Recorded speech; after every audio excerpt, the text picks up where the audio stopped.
আমরা সবাই আল্লাহর বান্দা রাসূলের উম্মত। আমরা দাওয়াত নিয়ে আসছি বাংলাদেশ জামাত ইসলামের পক্ষ থেকে। খাঁটি মুসলমান হিসেবে জীবনযাপন করব, আল্লাহর হুকুম রাসূলের তরিকা অনুযায়ী চলবো। আমাদের একজন শত্রু আছে যে সব সময় আমাদেরকে ধোঁকা দেয়, চায় আমরা জাহান্নামী হই। চিনি নি? আরে এর নাম কি বলতো? ভাই চিনা মানে আল্লাযী ওয়াসওয়িসু ফি সুদুরিন নাস, সব সময় ধোঁকা দিতেই থাকে। এই শয়তানের ধোঁকা থেকে বাঁচতে হলে আল্লাহর হুকুম রাসূলের তরিকায় চলতে হবে। তাহলে আল্লাহর হুকুম কোথায় পাওয়া যায়? কোরআনে পাওয়া যায়। কোরআন পড়তে হবে, কোরআন বুঝতে হবে, কোরআন অনুযায়ী জীবনযাপন করতে হবে। এই দুনিয়ার জীবনটা হচ্ছে অল্প সময়ের জন্য। এখন আপনারা যুবক আছেন, কয়দিন পরে বৃদ্ধ হবেন আমাদের মতো, এরপরে দেখবেন যে সময় শেষ।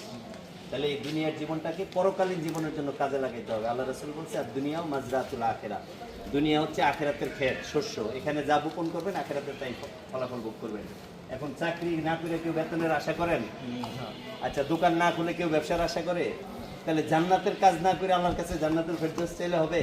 হবে না। তাহলে আমরা জান্নাতের কাজ করতে হবে। মুসলমান হিসেবে আমাদের দায়িত্ব কর্তব্য হচ্ছে 5 ওয়াক্ত নামাজ পড়া, ইসলামের যে বিধানগুলো আছে এগুলো মানা, আল্লাহর হুকুম রাসূলের তরিকা চলা। আর যেহেতু আপনারা এখন সমাজের আপনারা হচ্ছেন মেইন চালিকা শক্তি, যুবক, আপনাদের রায় যেদিকে যাবে সমাজ এদিকে করবে। আপনারা চান না দেশে কোরআনের রাজ কায়েম হোক, ইসলামের পক্ষে দেশ চলুক।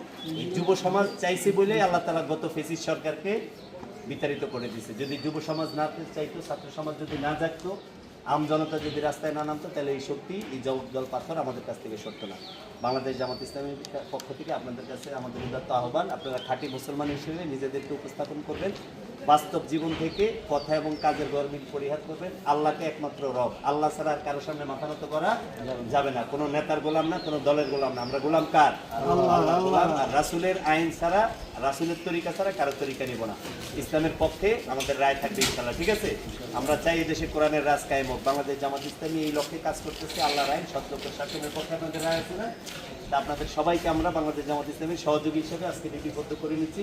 ভবিষ্যতে যখন নির্বাচন আসবে, আপনারা যদি ভোটার হন, আপনাদের রায়টা যাতে ইসলামের পক্ষে থাকে, ঠিক আছে তো ইনশাল্লাহ?